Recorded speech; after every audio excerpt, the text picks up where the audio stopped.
Velkara's compound eyes scanned the holographic display floating above her workstation for the third time that morning. Something was wrong with the map, but she could not identify what bothered her so much. The Grand Archive of Consensus Prime held the most complete collection of stellar cartography in the known galaxy, and Velkara had worked among these ancient star charts for 5 years. She knew them better than most. The young Sithari cartographer adjusted her chitinous wings and leaned closer to the display. Her species was known throughout the Galactic Concordance for their attention to detail and methodical thinking. They made excellent archivists, scientists, and record keepers. Velkara had inherited these traits in abundance, which was why the anomaly troubled her so deeply. The map showed the Concordance in all its glory. 847 species, 50,000 light-years of explored space, thousands of star systems, trade routes, colonies, and outposts. Every section was carefully detailed with information that had been gathered over millennia. Every section except one. There, in the lower western quadrant of the map, sat a perfect sphere of nothing. No details, no survey information, no trade routes passing through it. Just a simple label in standard concordance script. Restricted human territory. Velkara had noticed it before, of course. Every cartographer who worked in the archive knew about the blank space. But today something had caught her attention while cross-referencing historical records. The human territory contained approximately 400 star systems.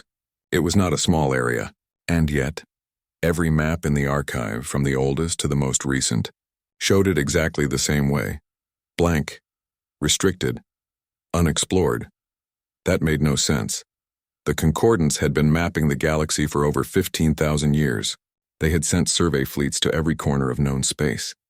They had detailed information about black holes, nebulae, asteroid fields, and empty void. But this region, which was supposedly home to a member species of the Concordance, had never been surveyed beyond its basic boundaries. Velkara pulled up the registration records for humans. Yes, there it was. Humanity had been a member of the Galactic Concordance for 2,043 years. They held full member rights. They paid their taxes. They engaged in trade. According to the records, they had a council seat and voting privileges just like every other species. But when had they last attended a council meeting? She searched through the records. The last recorded human presence at a concordance gathering was 1,897 years ago. Nearly 2 millennia of silence, yet their membership remained active and in good standing. "You are staring at the empty space again," a voice said behind her. Velkara's wings fluttered in surprise. She turned to see her mentor, Kolvan, standing in the doorway of her workstation. The older Sithari's carapace had dulled with age, but his eyes were still sharp. "Master Kolvan," Velkara said, touching her forehead in respect. "I did not hear you approach." "You were focused," Kolvan said, moving closer to examine her display. His expression shifted when he saw what she was studying. "Ah, the human question. It does not make sense," Velkara said. "How can we have no information about an entire member species? How can 400 star systems remain unmapped for over 2,000 years?" Kolvan was quiet for a long moment. When he spoke, his voice was unusually soft. "Young one, there are some questions in this universe that have teeth. This question has swallowed entire curiosities whole." Velkara felt a chill run through her exoskeleton. "What do you mean?" "I mean that you are not the first to notice this anomaly," Kolvan said. He glanced around the archive as if checking for listeners. 3 researchers before you became interested in human space. 1 requested an immediate transfer to a colony world and never returned to cartography. 1 spent 2 years investigating before suffering a mental collapse. And 1 simply vanished after filing a request to access classified materials. "Vanished?" Velkara repeated. "How can someone vanish from Consensus Prime? This is the most secure facility in the Concordance." "Indeed," Kolvan said. His tone suggested that was precisely the point. Velkara looked back at the blank space on her map. "But they are a member species. We trade with them. I have seen the manifests. Human ships arrive at our stations regularly with exotic goods, rare materials, and advanced technology. Someone must interact with them." "The trade is conducted entirely through automated systems," Kolvan said. "Human ships dock at designated ports. Automated drones transfer cargo. Payment is processed electronically. Then the ships leave. No human ever disembarks. No Concordance citizen ever boards a human vessel." That is strange, Velkara said slowly. Strange is a gentle word for it, Kolvan replied. He moved to leave, then paused. Velkara, you are a talented cartographer. You have a bright future in the archive. Do not throw it away by asking questions that no one wants answered. After her mentor left, Velkara sat in silence for a long time. She should listen to Kolvan's warning. He had worked in the archive for 40 years. He understood how things worked. If he said to leave the human question alone, she should leave it alone. But she could not. That evening, Velkara accessed the archive's deep records. These were older files, some dating back thousands of years, stored in formats that required translation software to read. She searched for any mention of humans, first contact, or the establishment of their territory. Most of the files were mundane: trade agreements, tax records, shipping manifests. But then she found something interesting. A reference to something called the Silent Protocols.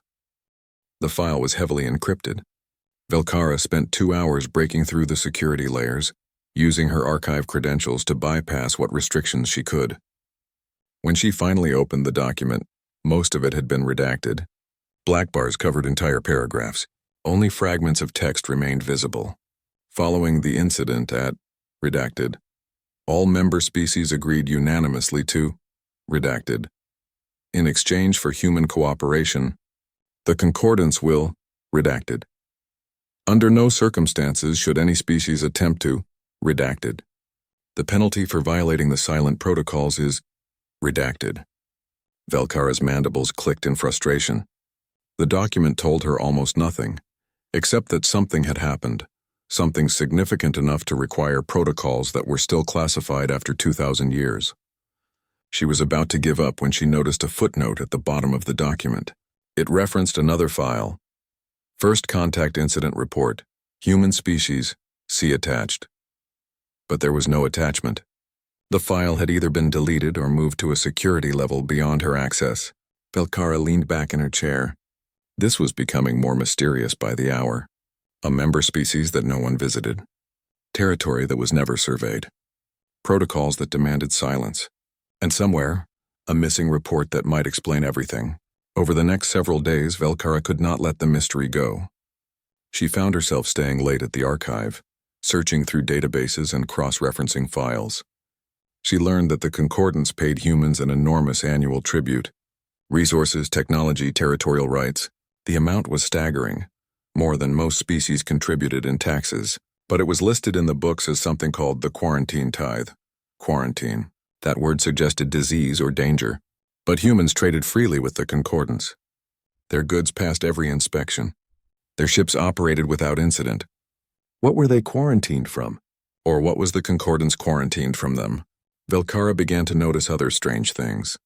In the archive's social areas, she heard whispers among the older staff. They spoke in careful language, but the message was clear. Do not ask about humans. Do not study their space. Do not question the empty maps. One elderly archivist, a Verdani named Dr. Mossali, pulled her aside one day in the cafeteria.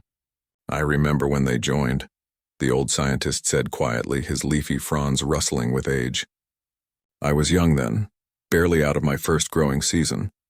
The Council of Species held an emergency session. Every member species sent their highest leaders. The meeting lasted for 3 standard weeks, and it was completely closed to the public. No observers, no records, no media. What happened? Velkara asked, keeping her voice low. No one knows, Dr. Mossali said. But when they emerged, they passed the silent protocols unanimously. Every single species voted yes. I had never seen our leaders afraid before that day, but I saw it then. They were terrified. Of humans? Velkara asked. Of something, the old Verdani said. After that, human space was declared restricted. Maps were updated to remove all details, and everyone agreed never to speak of whatever had been discussed in that meeting. Velkara felt her carapace prickle with unease. But that was 2,000 years ago.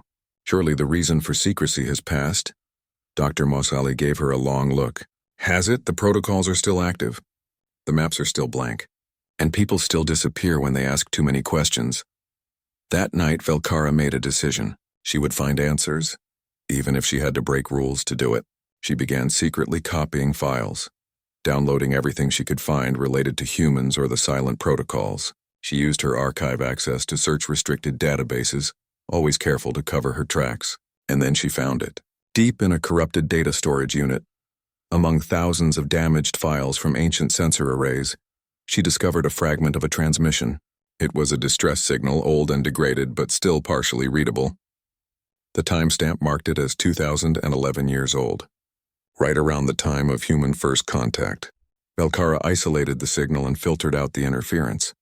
The audio was broken and filled with static, but she could hear the words clearly enough. This is survey ship, position, edge of designated coordinates, static. They are not. We thought. Initial reports were more static. Request immediate. All ships. Stay away from. The voice rose in pitch, fear clear even through the distortion. They're not what we thought. The transmission ended abruptly. Belcara played it 3 more times, but there was nothing else. Just those final words cut off mid-sentence. They're not what we thought. They're what? Belcara saved the file and sat in the darkness of her workstation, listening to the ambient sounds of the archive around her. Somewhere in this building were answers. Somewhere in human space was the truth. But both were locked away behind walls of silence and fear. She thought of the 3 researchers who had investigated before her. One fled, one went mad, one vanished. Was that her future if she continued? Would she become another cautionary tale whispered about in the archives?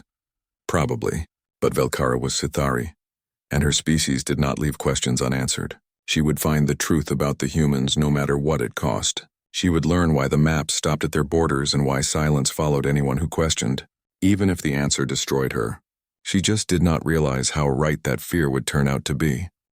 Belcara knew she could not continue her investigation alone. She needed help, but finding trustworthy allies was dangerous. Anyone she approached might report her to the authorities. Still, if she wanted answers, she would have to take the risk. She decided to start with Dr. Moss Ali. The elderly Verdani had already shown interest in the human question, and his advanced age might make him more willing to take risks. He had less to lose than younger scientists. She found him in the botanical section of the archive, where living databases stored information in genetic code within specially cultivated plants. Dr. Mossali tended these plants with the care of a gardener, his leafy body swaying gently as he worked. Dr. Mossali, Belcara said quietly, checking to make sure they were alone. I need to speak with you about something sensitive.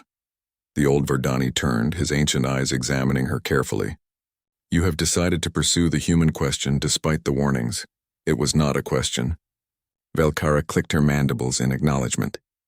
I have found something, a distress signal from the time of first contact. The crew said humans were not what they thought. The transmission was cut off. Dr. Mossali was silent for a long moment. Then he gestured for her to follow him deeper into the botanical section, where the plants grew thick and sound would not carry far.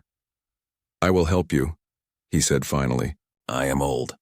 I have lived a full life. But I have carried the weight of that day for 2,000 years. The day our leaders returned from their meeting, changed and afraid. I would like to know what changed them before I return my nutrients to the soil. Thank you, Belcara said, feeling relief wash over her. But we will need someone else. Dr. Mossali continued. Someone who can protect us if things become dangerous. I know someone. A Kronar warrior named Thex. He works as security in the lower levels of the archive. He is honest and curious.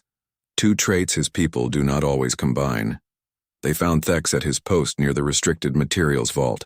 The Kronar stood nearly 3 meters tall, his scaled body armored with natural plates of bone. His species were known as fierce warriors, but they also had a strong sense of honor that made them reliable allies. Belcara explained what she had discovered. Thex listened without interruption, his vertical pupils narrowing in thought. This sounds like a conspiracy, Thex said when she finished. A massive cover-up spanning 2 millennia. Why would every species in the Concordance agree to hide information about humans? That is what we need to discover, Belcara said. Thex rumbled deep in his chest, a sound of consideration. My people value truth. We do not hide from knowledge even when it is dangerous. I will help you. But if we do this, we must be thorough. Half-truths are more dangerous than complete ignorance. With her team assembled, Belcara began a more systematic investigation. Dr. Mossali used his decades of connections to access files that were technically available, but practically hidden through bureaucratic complexity. Thex used his security clearance to enter restricted sections and observe patrol patterns. Velkara coordinated their efforts and analyzed the data they gathered. They worked carefully, meeting only in secure locations and communicating through encrypted channels. For 2 weeks, they made slow but steady progress. Dr. Mossali discovered financial records showing the enormous tribute paid to humans. The quarantine tithe was listed as a mandatory expense, approved automatically every year without debate or review. The amount was staggering. In resources alone, the Concordance provided humans with enough raw materials to build hundreds of ships annually. But why? Velkara asked as they reviewed the documents in Dr. Mossali's private quarters. What do we receive in exchange? Nothing, Dr. Mossali said. Or rather, we receive their absence. Look at the treaty language. We pay them to remain in their space, to limit their trade, to interact with us only through automated systems. We are paying them to stay away, Thex said slowly, like paying protection money to a criminal syndicate, or like paying a dangerous animal to remain caged, Dr. Mossali added quietly. That comparison sent a chill through Velkara's exoskeleton. What kind of species inspired that level of fear? Humans were not described as particularly powerful in the basic records. They had no unique technologies that other species lacked. They were not physically imposing like the Kronar. They were not intellectually superior like the Mentari. By all accounts, they were average in almost every measurable way. So what made them worth such an enormous tribute? Thex found part of the answer in the security archives. Hidden among routine patrol logs was a report from the border regions near human space. A Concordance trade vessel had experienced a malfunction and drifted off course, accidentally entering human territory about 300 years ago. The ship had been found 2 weeks later, drifting back toward Concordance space. The crew was alive and unharmed. The ship's cargo was untouched. But something was wrong with the crew. According to the medical reports, they showed signs of cultural contamination and memetic infection. They had been quarantined and treated with memory suppression therapy before being returned to their families. Memetic infection? Velkara repeated, reading over Thex's shoulder. That suggests an idea or concept that spreads like a disease. There is more, Thex said, scrolling through the file. This was not an isolated incident.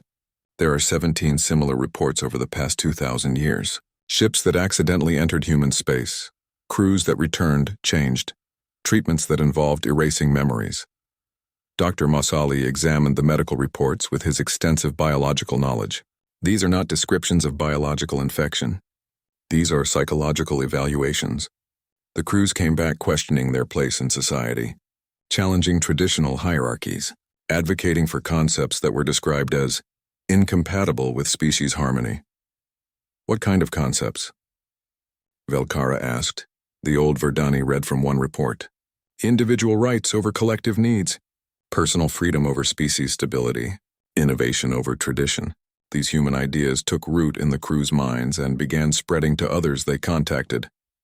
Ideas can be dangerous, Thex said, but this level of response seems extreme. My people have debated philosophy for millennia. We have not needed to quarantine anyone over different thoughts. Perhaps human ideas are more infectious than normal philosophy, Dr. Mossali suggested. Or perhaps they are dangerous in ways we do not yet understand. Their investigation was becoming more unsettling by the day.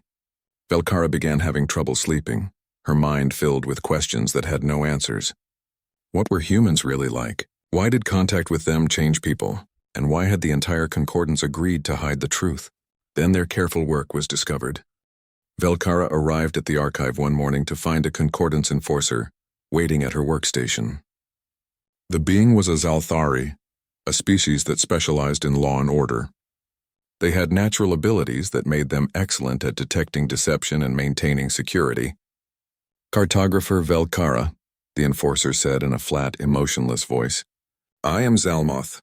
Your recent research activities have been flagged by our monitoring systems. You will cease your investigation into human space immediately. Velkara felt her wings freeze against her back. I am simply conducting historical research. It is part of my duties as an archivist. Your duties do not include accessing restricted files, decrypting classified documents, or investigating areas that are explicitly forbidden to concordant citizens, Zalmoth said. His compound eyes reflected her image 1,000 times over. You will delete all copied materials. You will forget the questions you have asked. You will return to your normal work. This is for your protection. Protection from what? Velkara asked, her courage surprising herself. Zalmoth's perfectly composed expression flickered for just a moment. Something almost like fear crossed his features before the professional mask returned. Protection from knowledge that you are not equipped to handle, he said carefully. I am a trained scientist, Velkara protested. I am equipped to handle any information. No, Zalmoth said, and now his voice was quiet, almost gentle. You are not. None of us are. That is why the protocols exist. Velkara stared at him. You know something. You know why we do not map human space. Zalmoth was silent for a long moment. Then in a voice so low she barely heard it, he said, You want to know why we do not map human space?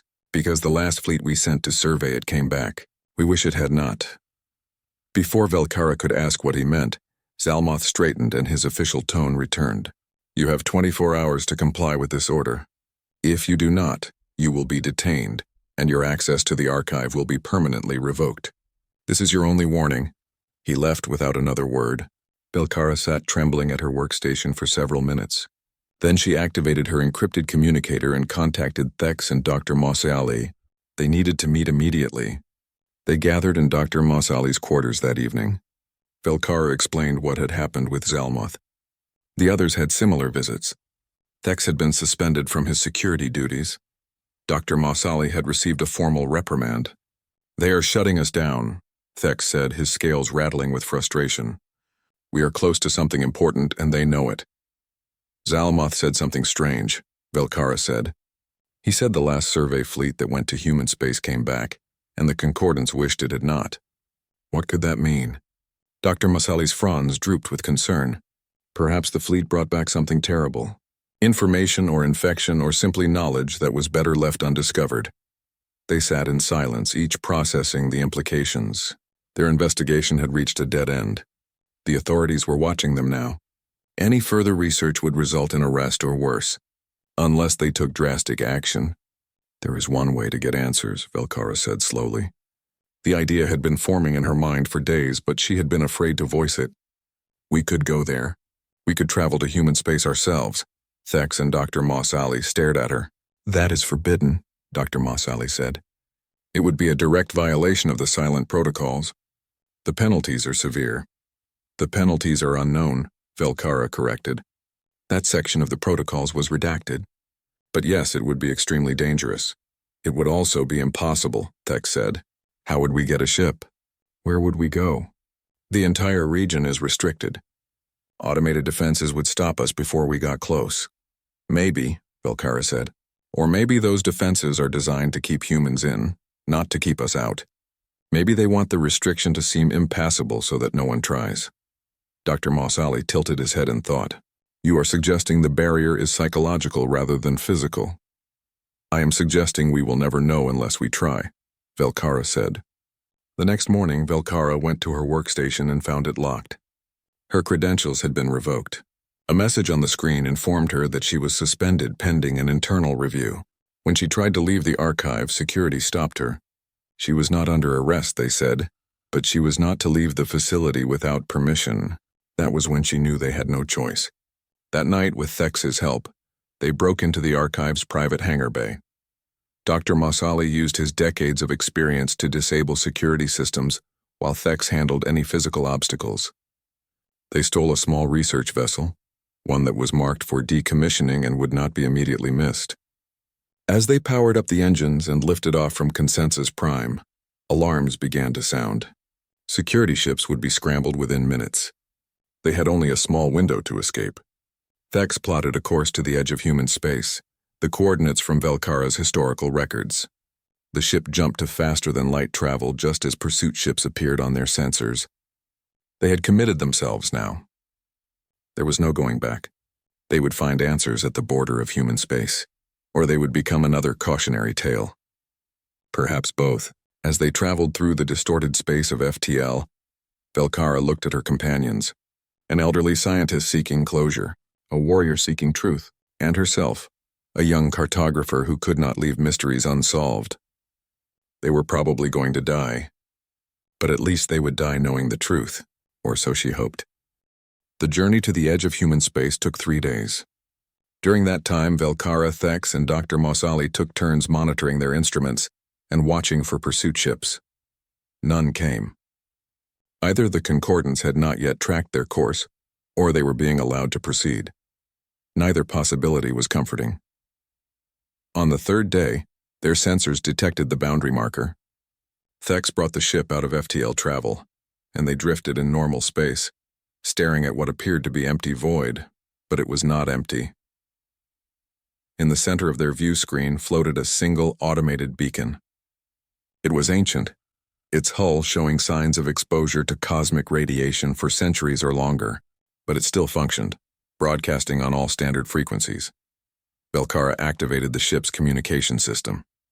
The beacon's message came through immediately, clear and strong. The voice was artificial, speaking in perfect concordant standard. Beyond this point lies human space. Entry is restricted to authorized personnel only. Unauthorized entry constitutes acceptance of all associated risks. No rescue operations will be conducted for vessels entering this territory. No recovery of ships or crew will be attempted. No investigation into missing vessels will be permitted. Turn back now. The message repeated in a loop, cycling through all 847 concordance languages. When it reached Sithari, Velkara felt the words settle into her consciousness with uncomfortable weight. No rescue, no recovery, no investigation. They are very clear about the dangers, Dr. Mossiali observed from his station. They want people to be afraid, Thex said. Fear is an effective barrier. Or they are simply being honest, Velkara said quietly. She activated the ship's long-range sensors and began scanning the region beyond the beacon. What she found made her breath catch in her spiracles. There are ships, she said, dozens of them, all dead in space. She brought the sensor data to the main display. Scattered throughout the region were the wrecks of vessels, each broadcasting no life signs and no power signatures. The ships drifted in the void like corpses. Thex enhanced the image and began identifying the vessels. Concordance ships. Different species, different time periods. Some of these designs are ancient. He paused, examining one particular signature. This one is over 1,800 years old based on its hull configuration. They have been here since the beginning, Dr. Mossali said softly. Since humans first joined the concordance, every ship that entered and never returned. Velkara felt her exoskeleton grow cold. The beacon had not been lying. Ships entered human space and did not come back, but they had not been destroyed. They simply stopped, drifting forever at the threshold of human territory. We should board one, Velkara said. We need to know what happened to them. That seems extremely unwise, Dr. Mossali said, though his tone suggested he agreed it was necessary. Thex was already moving to the pilot's station. I will take us to the nearest one, a survey ship by its configuration. It has been here for approximately 1,847 years. They approached the derelict carefully. The ship was intact, showing no signs of damage or weapons fire. Its hull was discolored from centuries of exposure to space, but the structure remained sound. There were no breaches, no explosions, no evidence of what had killed it. Thex matched their velocity and brought their ship alongside the derelict. They extended the docking tube and secured the connection. The ancient airlock accepted their codes without difficulty. Life support systems activated automatically, powered by emergency batteries that had somehow maintained their charge for nearly 2 millennia. That should not be possible, Dr. Mossali said, examining the power readings. Those batteries should have depleted centuries ago. Someone has been maintaining them, Velkara said. Or something has. They put on environmental suits and crossed through the docking tube. The moment Velkara stepped into the derelict ship, she felt wrongness settle over her like a physical weight. The ship was too quiet, too still. Not the stillness of death, but the stillness of waiting. The interior was pristine. No debris, no signs of struggle. The corridors were clean and well lit from the emergency systems. It looked like a ship that had simply stopped mid-journey and never started again. They found the crew on the bridge. 8 beings from different species sat at their stations, perfectly preserved by the cold of space and the ship's maintained life support. Their eyes were open. Their hands rested on their controls. But they were not alive. They had not been alive for nearly 2,000 years. Yet there was no decay. No decomposition. They looked as though they had simply frozen in place, consciousness gone but bodies intact. "This is not natural," Thex said, his warrior's instincts making him reach for his weapon. Something did this to them. Dr. Mossali approached one of the bodies carefully, scanning it with his portable equipment. "There is no physical trauma. No toxins, no pathogens. Their biological systems simply stopped, as if someone turned off a switch." Velkara moved to the ship's computer and accessed the logs. The system responded instantly, showing her the final entries from the ship's captain. She read them aloud. Day 47 of survey mission. "We have entered the designated coordinates for human space mapping. Initial scans show 3 habitable planets in this system. We are proceeding to the 3rd planet for detailed survey. Day 48. The 3rd planet shows clear signs of human habitation, cities, agriculture, technology. They match the expected development level. We are being hailed by human communications. Day 49. First contact protocols initiated. The humans are welcoming. They have invited us to land and exchange information. This is exciting. They seem friendly and curious about us. We are preparing to accept their invitation. Day 50. Landing in the human settlement designated as New Providence. The town is beautiful. Clean streets. Happy people. Human children are playing in parks. They wave at us as we pass. We are being escorted to a meeting facility.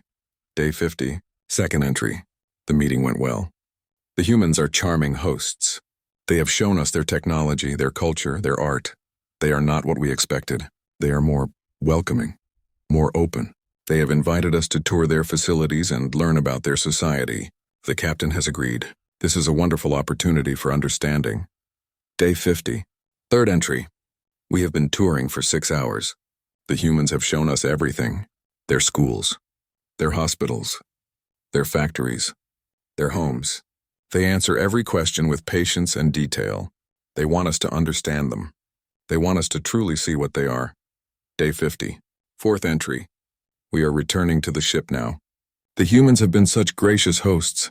They have given us gifts and data files. They have expressed hope that our species can work together. The captain is satisfied with our findings. We will compile our report and return to concordance space. Day 50. Final entry. We have departed the planet. Systems are functioning normally. Crew is healthy, but something feels different. I cannot explain it. It is as if something has changed in how I perceive things. The others report similar sensations.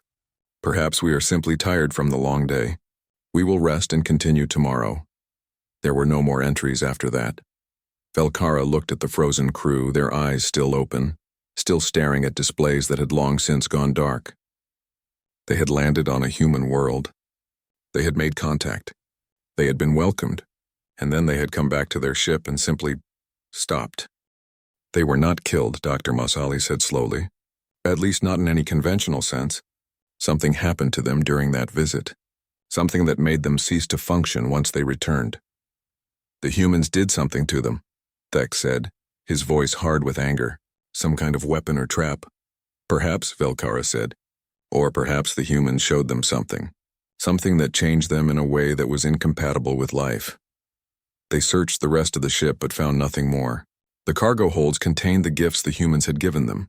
Samples of human art, technology, cultural artifacts. All perfectly preserved. All perfectly ordinary. They moved to another derelict. And another. Each one told a similar story. Ships that had entered human space. Crews that had made contact. Beings that had stopped functioning shortly after. In one ship they found a personal log from a Kronar warrior that had been set to record continuously. The video file was still intact after centuries in cold storage. Velkara activated it. The display showed the interior of a shuttle descending toward a human planet. The crew was excited, talking among themselves about the upcoming first contact. The planet below looked like paradise with blue oceans and green continents. They landed in a human city that looked like it had come from a pleasant dream. Buildings of glass and metal, gardens and parks, clean streets with humans walking peacefully. Children played. Music drifted through the air. A human female approached the shuttle. She was middle-aged by human standards, wearing simple clothes and a warm smile. "Welcome," the human said in perfect concordant standard. "We have been expecting you. Please come inside. We have so much to show you." The crew followed her. They walked through the city, and the human explained everything. She showed them schools where human children learned, hospitals where the sick were healed, factories where goods were produced, homes where families lived together. She answered every question. She hid nothing. She was patient and kind and thorough. The video continued for 3 hours. 3 hours of touring, 3 hours of explanations, 3 hours of seeing human society from the inside. And gradually Velkara began to feel something wrong about what she was watching. The human was not threatening. She was not manipulative. She was simply being honest. She was showing them exactly what humanity was, with complete transparency. But there was something in that honesty that felt dangerous. Something in the openness that felt like a trap, even though no trap was being set. The tour ended. The crew returned to their shuttle. They thanked the human host. She smiled at them. "Safe travels," the human said. "And please do not come back." It was not a threat. It was advice, gentle and genuine. The shuttle took off. The crew was quiet, processing what they had seen. They returned to their ship. They entered the airlock. They moved to their stations. And then, one by one, they stopped. Their eyes remained open. Their bodies remained upright. But the consciousness behind those eyes simply ceased, like a light being switched off. The video continued recording for another 6 hours, showing the motionless crew before the system finally ran out of memory and stopped. Velkara, Thex, and Dr. Masa Ali stood in the derelict ship, watching the frozen crew members who had died 1,800 years ago without a single wound on their bodies. "What did the humans show them?" Velkara whispered. "What did they see that made them stop living?" "Perhaps that is the wrong question," Dr. Masali said thoughtfully. "Perhaps we should ask what the humans are that makes looking at them too closely so dangerous." Before anyone could respond, their ship's communication system activated. A signal was being transmitted directly to them from deeper within human space. A human voice, male and calm, spoke in perfect Sithari. "Velkara of the Sithari, Thex of Kronar Prime, Dr. Masali of Verdana, you have come far enough. You have seen enough. Now you have a choice. Would you like answers or would you like to leave?" The three of them looked at each other in shock. The humans knew they were here. The humans knew their names. The humans were offering them exactly what they had come for. Answers. Velkara thought about the empty-eyed corpses surrounding them. She thought about the warning beacon. She thought about 2,000 years of silence and fear. She thought about the truth waiting for them in human space. And she activated the communication system. "We want answers," she said. The human voice gave them coordinates. A station deeper in human space called Threshold. The name seemed appropriate. They were crossing a boundary that was never meant to be crossed. As they traveled toward the coordinates, they passed more derelict ships. Hundreds of them. Centuries worth of curious species who had ventured too close and paid the price. It was a graveyard, a monument to failed exploration. "We could still turn back," Dr. Masali said quietly. "We have learned enough to know that this is dangerous." "We have learned nothing," Velkara said. "We have seen the results, but we do not understand the cause." "I need to understand." Thex checked their weapon systems, though he seemed to realize the futility of it. "If the humans wanted us dead, we would already be dead. They are allowing this meeting. The question is why." "Perhaps they are lonely," Dr. Masali suggested. 2,000 years of isolation must be difficult, even for beings that chose it. "Or perhaps they want us to carry a message back," Velkara said. "Whatever we learn here, we are meant to share it." The station appeared on their sensors after 6 hours of travel. It was enormous, a gleaming structure of metal and light that seemed far too advanced for what the concordance records indicated about human technology. The station could have housed hundreds of thousands of individuals comfortably, but their scans showed only a few dozen human life signs aboard. They were given docking clearance and guided to a berth by automated systems. As they prepared to disembark, Velkara felt fear settle into her exoskeleton. This was the moment. Whatever truth awaited them behind those doors would change everything. The airlock opened and they stepped into Threshold Station. The interior was beautiful in its simplicity. Clean white corridors with soft lighting, art on the walls showing scenes from various worlds. The air was breathable for all of them, carefully adjusted to meet their different biological needs. And waiting for them was a human. She was female, middle-aged by human standards, with dark hair turning gray at the temples. She wore simple clothing and a gentle smile. She looked completely ordinary, which somehow made her more unsettling. "Welcome to Threshold," the human said in perfect concordant standard. "My name is Ambassador Chen. I have been expecting you. Please follow me. We have refreshments prepared and a comfortable place to talk." They followed her through the station. Human crew members moved about their tasks, offering polite nods as they passed. Everyone seemed calm and friendly. There was no sense of threat or danger. It felt like visiting a university or research facility, not entering the territory of a feared species. Ambassador Chen led them to a conference room with a long table and comfortable seating, adapted for their different body types. True to her word, there were refreshments carefully selected for each species' dietary needs. "Please sit," Chen said. "I know you must have many questions."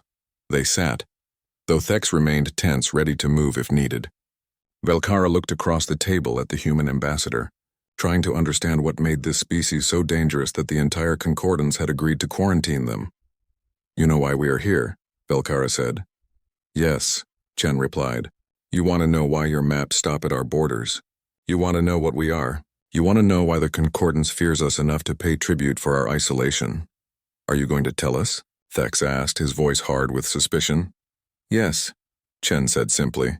"That is what Threshold is for. We maintain this station specifically for moments like this.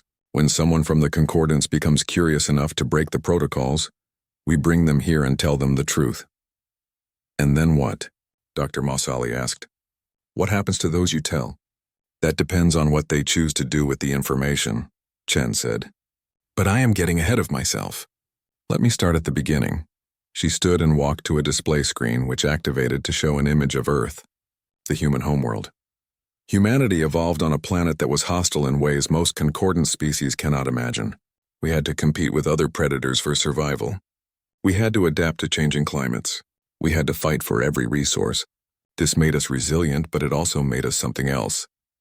The display changed to show early humans hunting across grasslands. "We are persistence predators," Chen continued. "We chase our prey until it collapses from exhaustion. We can run for days without stopping. We heal from injuries that would kill other species.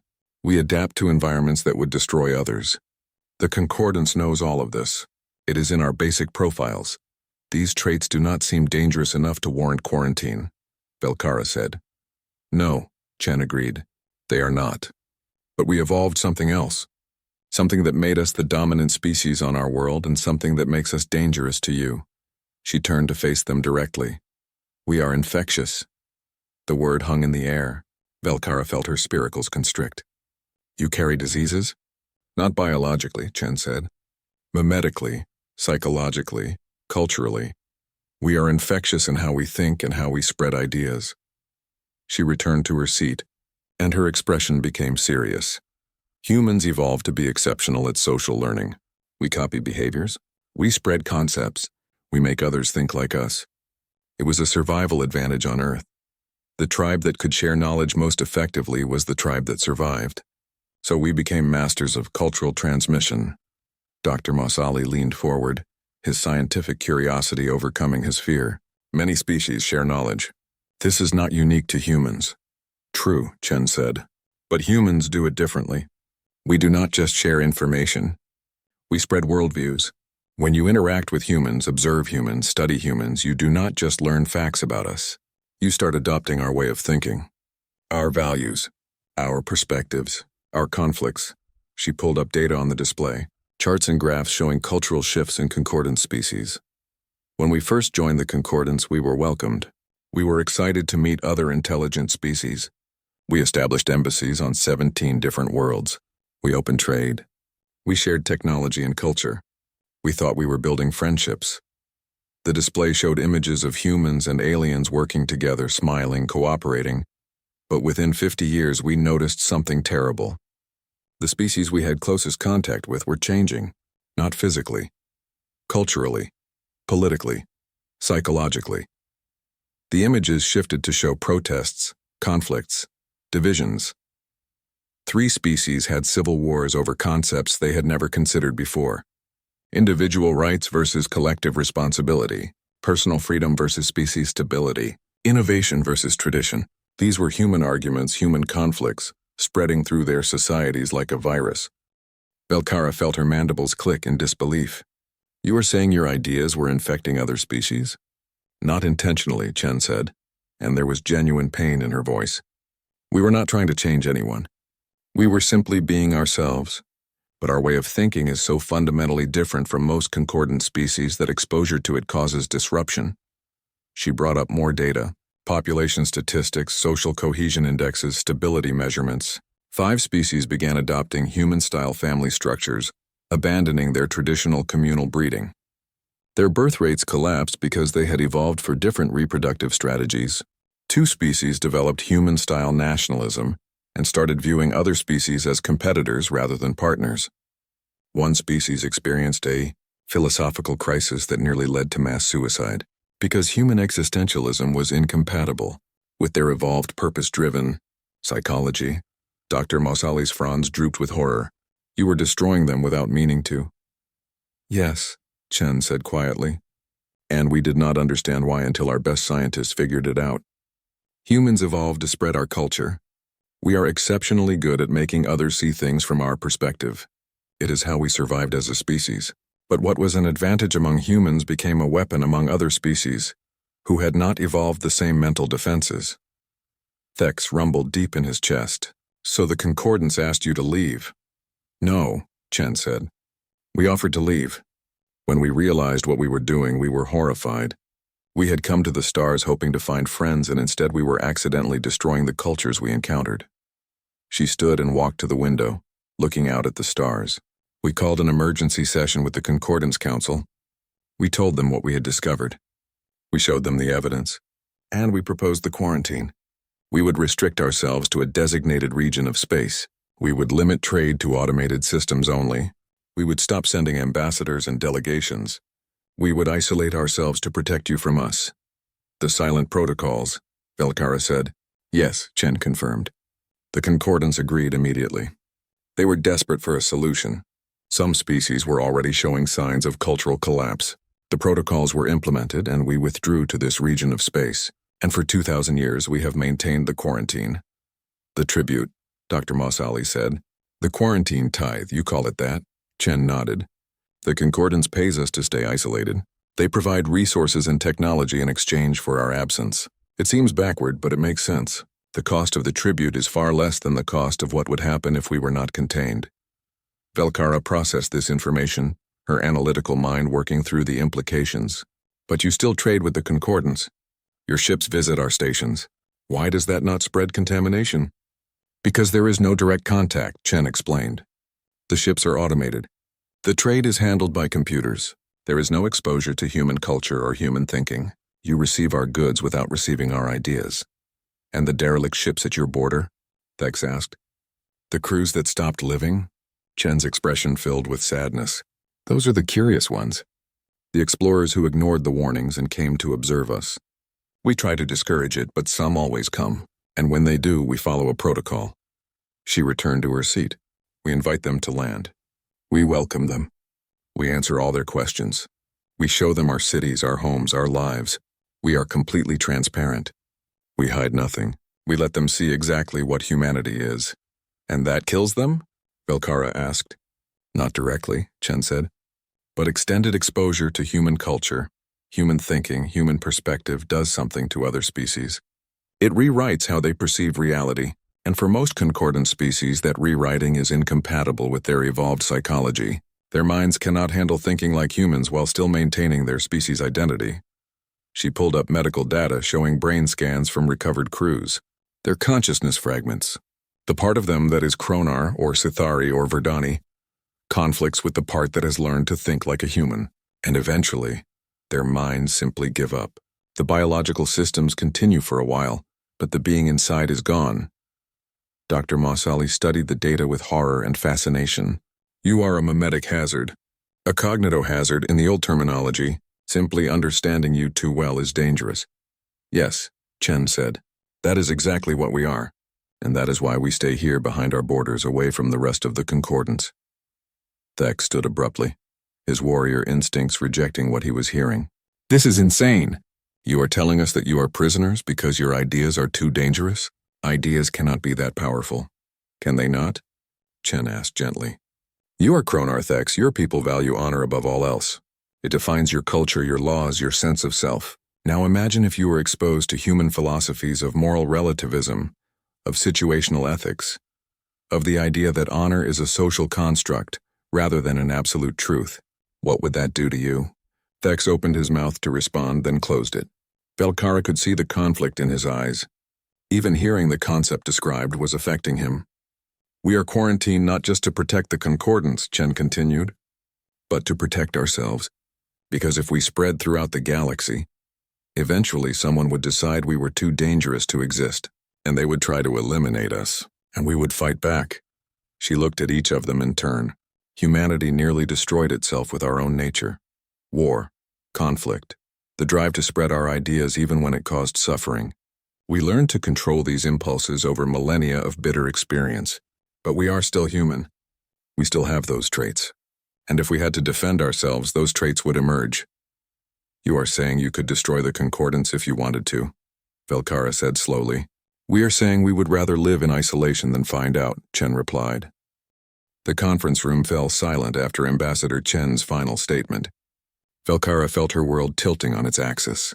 Everything she had believed about the concordance, about galactic society, about the nature of cooperation between species, was being rewritten in her mind, and she could feel it happening. She could feel her thoughts changing, adapting, becoming more like human thoughts. The very thing Chen had warned about was already occurring. There is something you are not telling us, Velkara said slowly. You said you bring curious species here and tell them the truth. But we have been talking for less than an hour. The crews of those derelict ships spent days on human worlds. Why did they need so much exposure? Chen smiled, but it was a sad expression, because they needed to truly understand. Surface knowledge is not enough to protect you from us or protect us from you. You need to see humanity from the inside. You need to understand not just what we are, but why we are that way. And then we die like the others? Thex asked, his hand moving unconsciously toward his weapon. That depends, Chen said. Some species can handle the knowledge. Others cannot. We have learned over 2 millennia which species have mental architectures compatible with human thinking and which do not. She pulled up data showing species classifications, green, yellow, and red categories. Sithari, like Velkara, are green category. Your species has strong individualistic tendencies already. You can be exposed to human culture without fragmenting. Verdani, like Dr. Masali, are yellow category, manageable risk with proper precautions. Kronar, like Thex, are red category. Your collective identity is so strong that human individualism creates dangerous conflicts in your psychology. Thex's scales rattled with agitation. So I am already dying just from this conversation? No, Chen assured him. This level of exposure is safe. It is only prolonged immersion that causes problems for red category species. A few hours of conversation will not harm you. But you said you show visitors everything, Velkara pressed. You said you let them tour your worlds for days. Are you showing us everything? Chen's smile became genuine. You are already thinking like a human, questioning, analyzing, looking for the hidden truth beneath the surface explanation. She stood and gestured for them to follow her. You are right. There is more to show you, and you have earned the right to see it by coming this far. But I must warn you, what I am about to reveal is the deeper truth. The reason the concordance does not just fear us but pays us tribute. The reason we are not just quarantined but protected. They walked through the station, passing human crew members who nodded politely. Everyone seemed so normal, so ordinary. Velkara found it hard to believe these beings were considered dangerous enough to warrant 2,000 years of isolation. Chen led them to an observation deck that looked out over a human colony world. The planet below was beautiful, with sprawling cities and green spaces, oceans and mountains. The kind of world any species would be happy to call home. Look at that planet, Chen said. What do you see? A thriving civilization, Dr. Masali said. Peace and prosperity, Thex added grudgingly. I see humans living the way they evolved to live, Velkara said. Yes, Chen agreed. And that is the deepest truth about humanity. We are not dangerous because we are violent, though we can be. We are not dangerous because we are aggressive, though we can be that too. We are dangerous because we are adaptable. She turned to face them. Every other species in the concordance evolved for specific ecological niches. Your bodies, your minds, your cultures, all optimized for particular environments and social structures. You are specialists. Humanity is different. We are generalists. We can survive almost anywhere. We can adopt almost any lifestyle. We can change our culture fundamentally while still remaining human. The display shifted to show images throughout human history. Hunters in jungles, farmers in fields, sailors on oceans, builders in cities, explorers in space. This adaptability made us dominant on Earth. But it also means that when we encounter new ideas, new technologies, new ways of thinking, we absorb them, we integrate them, we make them part of human culture, and then we spread them. You are cultural parasites, Dr. Mosiali said, then immediately seemed horrified by his own words. Forgive me, I did not mean— It is accurate, Chen said without offense. Though we prefer to think of ourselves as cultural sponges, we absorb and spread, and that is why we are not just quarantined. That is why the concordance pays us tribute. That is why the silent protocols are so strict. She pulled up economic data, technological development charts, cultural evolution patterns. In the 50 years before we self-quarantined, we were already changing the concordance, not just the species we had direct contact with, all of them. Human art was influencing alien art. Human philosophy was being discussed in alien universities. Human political structures were being analyzed and sometimes adopted. You said 5 species had civil wars, Velkara noted. Yes, Chen confirmed, but 17 species had peaceful revolutions. Societies that had been stable for millennia suddenly demanded change. Not because we told them to change, because they saw how humans did things and decided they wanted something similar. Dr. Mosali's fronds rustled with sudden understanding. You were not destroying the concordance. You were transforming it. Yes, Chen said, and in another few centuries, if we had not stopped, the entire concordance would have been culturally human. Not genetically, not biologically, but philosophically and socially. 847 species would have become 847 varieties of human thinking. She let that sink in before continuing. The concordance leadership realized this. They saw the pattern. And they had a choice. They could try to fight the change, which would have led to conflict and possibly war. They could accept the change, which would have meant the end of their individual species identities. Or they could pay us to stop. The tribute, Velkara said. The tribute, Chen agreed. We agreed to isolate ourselves. We agreed to limit our cultural contact to absolute minimum. We agreed to let the concordance develop on its own path, free from human influence. And in exchange, they provide us with resources and technology so we can maintain our civilization in isolation. And it has worked for 2,000 years, Thek said. So why tell us this? Why risk the contamination starting again? Shen walked back to the window, looking down at the human world below. Because isolation has costs, she said quietly. We have been alone for 2 millennia. A few thousand worlds cut off from the rest of the galaxy. We miss the contact. We miss learning from other species. We miss being part of something larger than ourselves. But you chose this, Dr. Mosali said. We did, Chen agreed. But every generation of humans grows up knowing that there are 846 other intelligent species in the galaxy that we can never meet, never talk to, never learn from. It is a special kind of loneliness. She turned back to them. And that is why we maintain threshold. That is why we talk to the curious ones who break through the protocols. Because we need to know that someone out there understands, that someone knows we are not monsters or threats, that someone knows we chose isolation to protect you, not to threaten you. Velkara felt something shift in her chest, an emotion her species did not normally experience. Sympathy, empathy, understanding for a species that had sacrificed its freedom to protect others. Human emotions. Human thinking, it was happening already. What happens now? She asked. You have told us the truth. You have given us understanding. What do we do with it? Chen returned to the conference table and pulled up a document. The choices they would have to make. You have 3 options, she said. First, you can return to concordance space with your memories intact. You will face arrest and interrogation. You will probably be silenced in some way, though we hope not killed. This is the dangerous option, but it allows you to try to spread the truth if you dare. She highlighted the second option. Second, you can accept voluntary memory suppression. We will erase your memories of this visit. Make it seem like you turned back at the border. You can return to your normal lives. The investigation ends. You live without consequences. She highlighted the third option. Third, you can stay here. Join the Human Liaison Program. Help us maintain the boundary.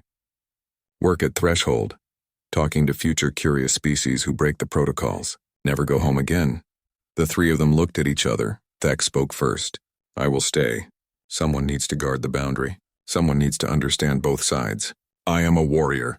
This is a fight worth fighting, even if it is fought with words instead of weapons. Dr. Mossali considered for a long moment. I will accept the memory suppression. I'm old, I do not have many years left. I would like to spend them with my people, in my gardens, without carrying this burden. Let me die in peace. He looked at Velkara, and his ancient eyes were understanding. But someone needs to remember. Someone needs to think about these questions, even if it is dangerous. Velkara knew what her choice would be before she consciously made the decision. She was Sitari. Her species did not leave mysteries unsolved. They did not hide from difficult truths. I will return with my memories intact, she said. I will face whatever consequences come. And if I can, I will make others understand. Chen nodded as if she had expected these answers. Then we will make the arrangements. Dr. Mossali, we will ensure your memories are suppressed gently. You will remember only that you traveled to the border, saw the dangers, and wisely turned back. Thex, we will begin your orientation for the liaison program. You will do important work here, she turned to Velkara. And you, we will give safe passage back to concordant space. What happens after that is beyond our control. Over the next day, the arrangements were made. Dr. Mossali underwent the memory suppression with dignity, emerging confused but peaceful. He was given passage back to concordant space on a medical vessel, with a cover story of exposure to space radiation causing temporary amnesia. Thex began his new duties, learning about the liaison program and the various species that had come to Threshold over the centuries. He seemed to find purpose in the work, his warrior's discipline adapting to this new kind of combat. And Velkara prepared to return. Before she left, Ambassador Chen gave her a private message. You are going to be arrested, Chen said. They will interrogate you. They will try to silence you, but you have something they cannot take away: understanding. You know now that humans are not enemies. We are not threats. We are just different, and sometimes different is dangerous not because of malice but because of nature. Why did you really let me keep my memories? Velkara asked. You could have insisted on suppression, Chen smiled.